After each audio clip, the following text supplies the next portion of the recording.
Attention, ladies and gentlemen, gentlemen.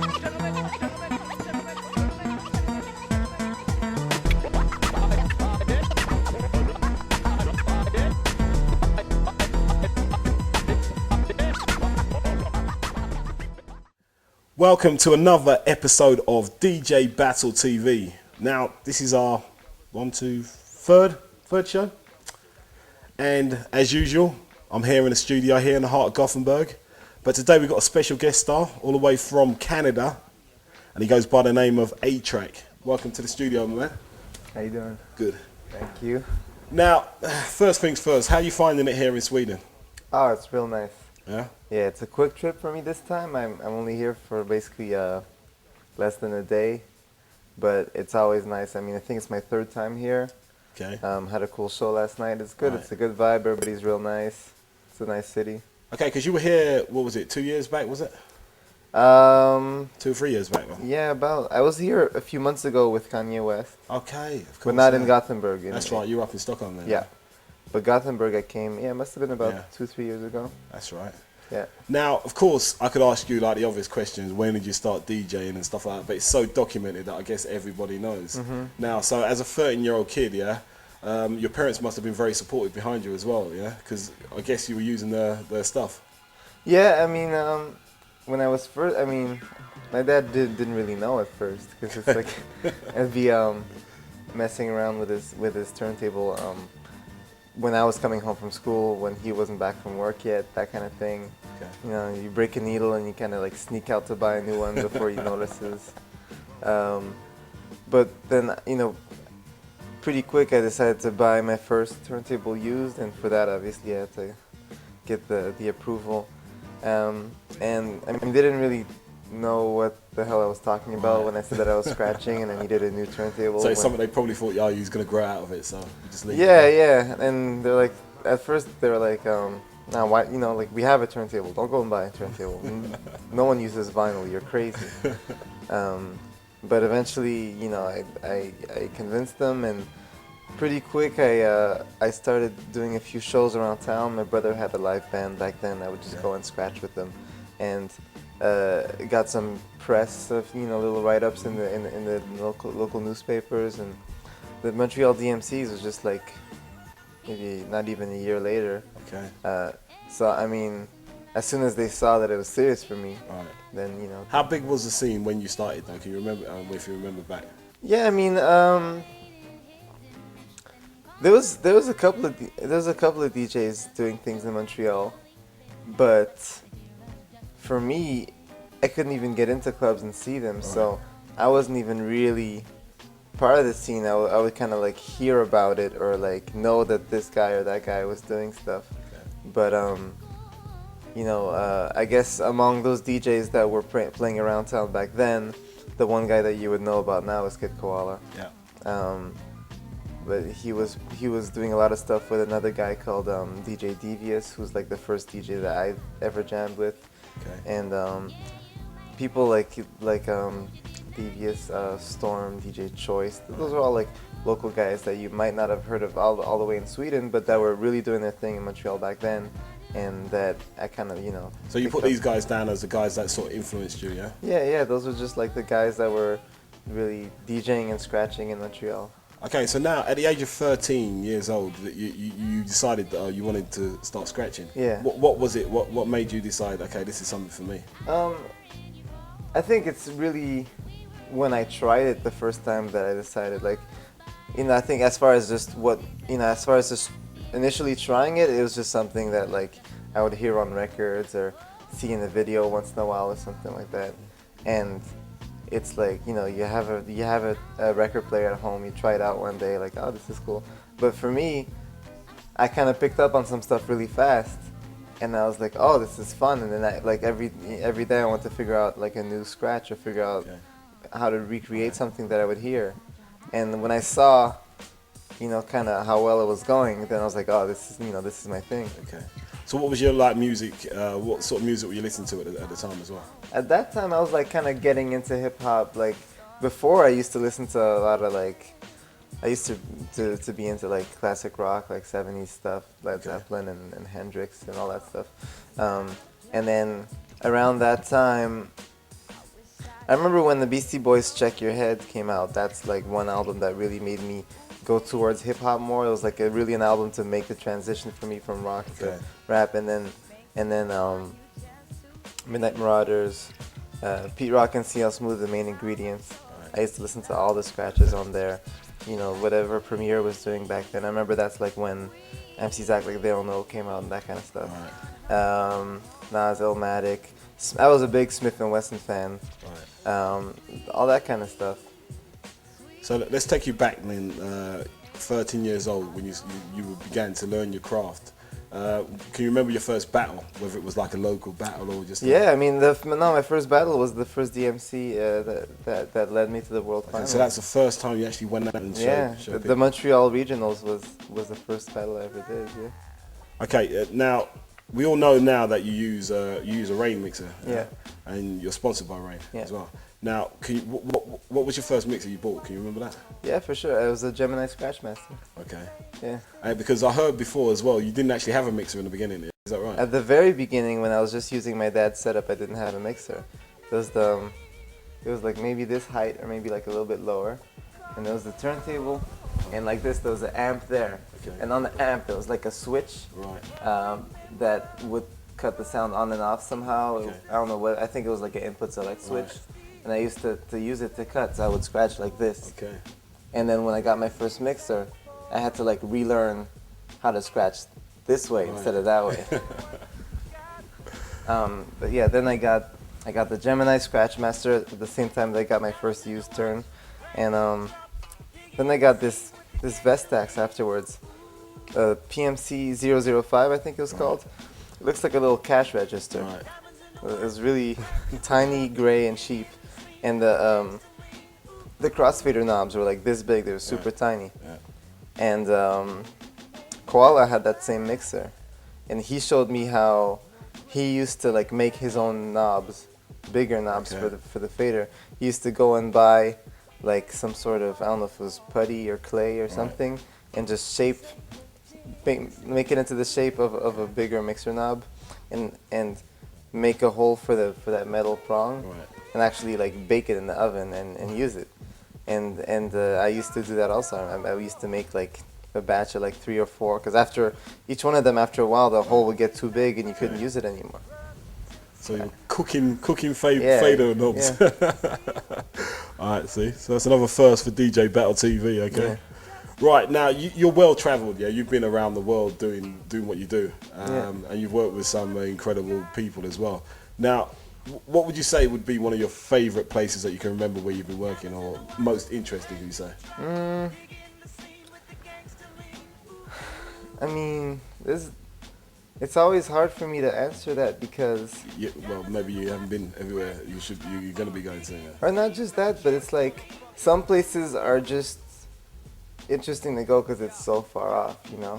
Like playing in like Hawaii or like Japan or South Africa. I mean, even to play in Scandinavia for me is like really far. I remember like playing in Iceland a few years ago and coming home and being like, yo, I just did a DJ gig in Iceland. That was crazy.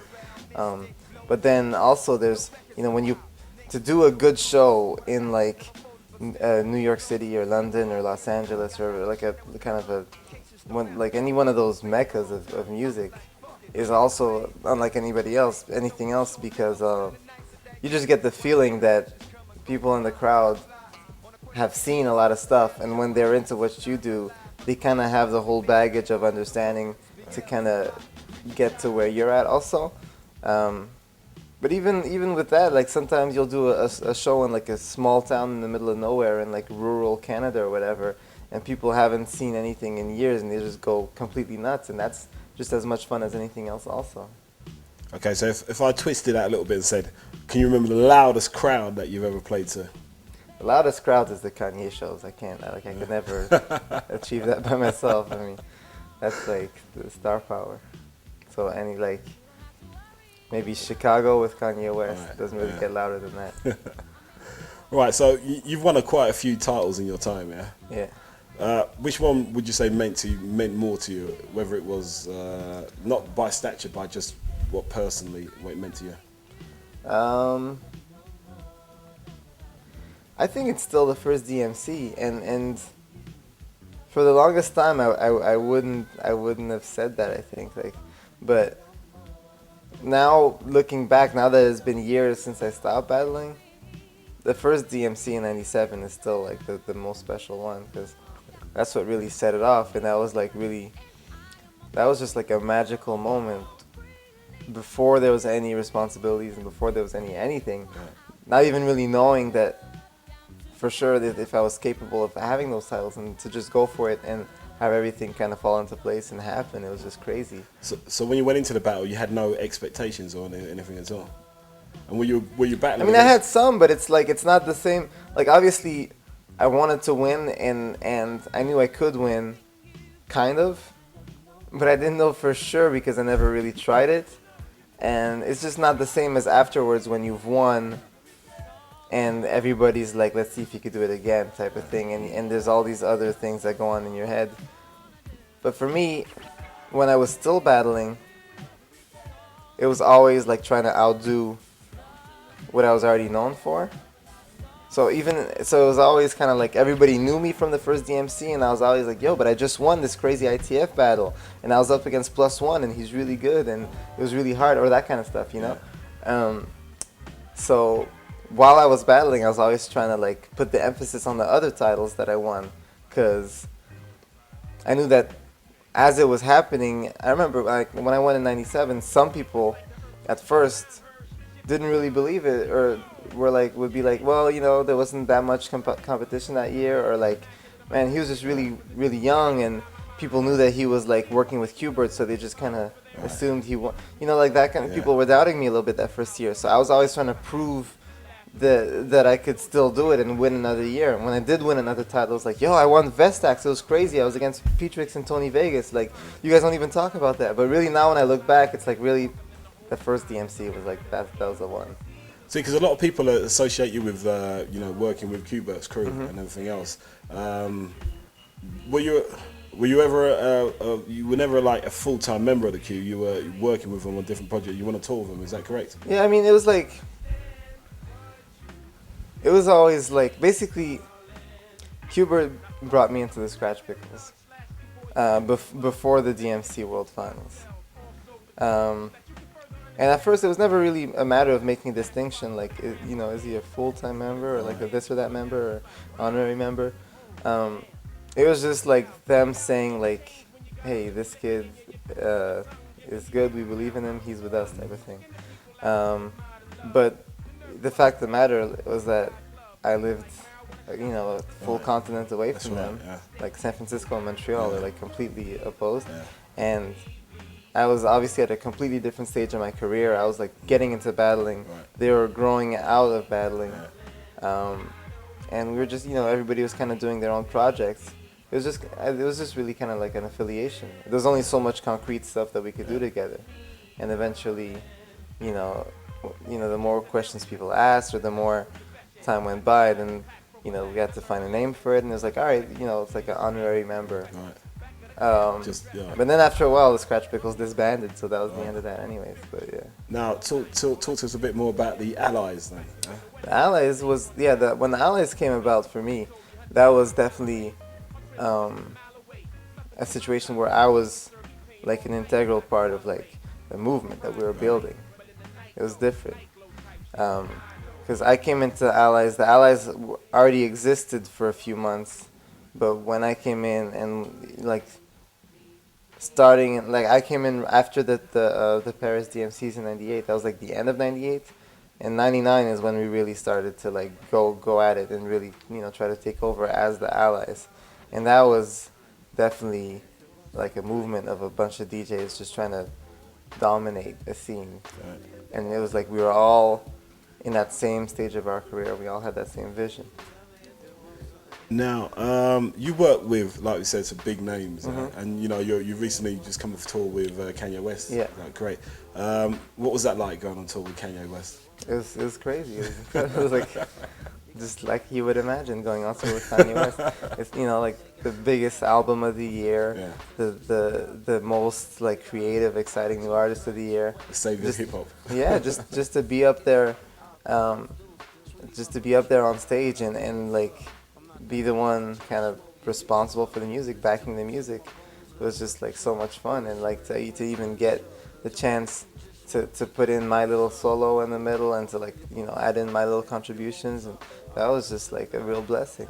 And the show is really like the show was always really a simple setup, like either just me, him, and John Legend, Okay. or once John Legend started touring his own stuff for his album, then a lot of the shows was just me and him on stage in front of like thousands of people. So it was just every time, every day, every show was like, man, this is like I'm here, what, How did that arrangement come about in the start? I mean, It's just like I met him in London like a year ago. okay. At Deal Real Records. Gotta give a shout out to Deal Real because they make these these crazy in stores. Like I haven't seen anything like that in so long, and you just walk in and there's all these people doing stuff, and they had an in store with John Legend a year ago, before when John was just kind of getting known but not fully known, and Kanye was in town and he was came through just to support John. And they had me do a routine at that same event also, and that's how he saw me play. And just off of like a quick routine in a record store, next thing you know, it was like, yo, I'm going on tour with Usher. I need a DJ. Let's come on tour with me. Talk to my manager. Let's make it happen. Wow. And then that's it. We didn't even rehearse. I was like playing in front of like 15,000 people just off of nothing. That's wild. Yeah. Okay, tell us more about Sunglasses and Must. That's my baby right there. That's the DVD that I'm working on. It's almost finished, and been working on it for like a year and a half. But it's literally like less than in like 2-3 weeks I'll be completely done with it. So it'll be in stores in September, maybe even late August, but I'll say September. And I mean, for those who don't know, you can see a preview of it on djatrack.com. But it's basically kind of the story of my career, like a retrospective of what I did since I first started. Like I've been filming a lot of stuff since I was real young, Okay. and I also have like old news stories and stuff that was filmed on me back then, and like excerpts of other videos that I was in. And I just compiled the whole thing into like a comprehensive kind of story of just how everything came about, with a lot of footage of like behind the scenes, hanging out, working with a bunch of different people. And I just kind of narrate the whole thing, and there's like a bunch of bonus features and like routines people never seen. You get to see like me and Craze practicing before DMC team battles, like putting together our disses for the Scratch Perverts and all this stuff, and just like I was talking about all the DJs I named earlier from the early Montreal scene with Koala, and then you actually you see us jamming in my basement when I was like 13 and all this stuff. And all the way up to like working with Kanye and everything. So. Oh, that's cool. So, what can we expect from you, like 2005, 2006? Are you working any kind of productions or anything like that? Yeah, I mean that's like I'm really like finally getting some work together, some releases that I'm getting ready to put out, and I can't wait to have like basically I'm working on an album right now. And like I've been DJing for so long and been like kind of in the music scene for so long, but never really had like one product that you just go to a record store, like a CD store or whatever, like that anybody could just go and ask for an 8-track product and buy it, And now I'm working on an album that's like all my production, everything is like scratch based, but I have some MCs featured on some of it. Some of it's just instrumental. It's basically just me taking what I do and making some kind of music with it and seeing where it'll go. But you could expect that like early 2006, and there's definitely gonna be some singles that'll drop before then. So with the DVD first and then this album, that's really like basically my focus right now. Aside from that, Common's album comes out in a couple of days, and I'm scratching on 2 songs on there. Just thanks to Kanye because he produced the bulk of it. That's the album B. Oh, yeah. Yeah. All right. Okay. Yeah. And so a couple of things like that, but mainly, yeah, definitely just this DVD and this album. That's the focus right now. Now, before you go, because I know you're in a hurry, you got to go back to London. Yeah, that's correct, right? If you could, we'd love you to be able to sign this because we'd like to give this away to somebody. So we'll, if you can scribble on there somewhere. Yeah. Man, look at this. Months of work. Doesn't look like it, but like really, we finish. Like every time there's an Allies battle record, we'll finish it. It'll be like ready. Like I'll have the master, and then it'll be months before we actually hand it in because we always have to like think of what the hell we're gonna do for a cover, and like for something like this, like go to the library and look for like animal books and look for like that one chimp that's actually looking at the camera that my face will fit. Like it takes forever to do this stuff. Where did the idea come from, that? Oh, that was just that's Baby's record. That's Right. man, I got some ink on my hand. That's just we wanted to do a spoof on Birdman.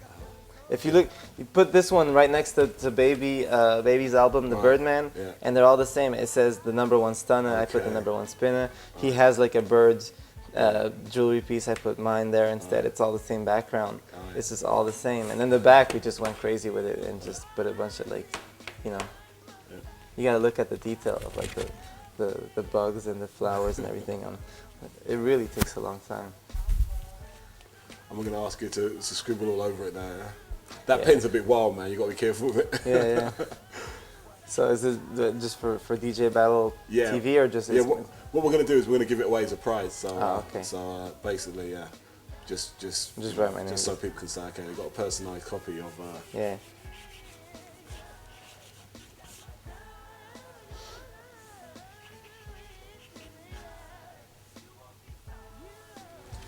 Okay, cool. Thank you very much. Right, there you have it. We'll be giving this away soon as a prize, but we'll give you more information about that later on. Now, I've got to say thanks for coming down and seeing us, yeah? Yeah, for sure.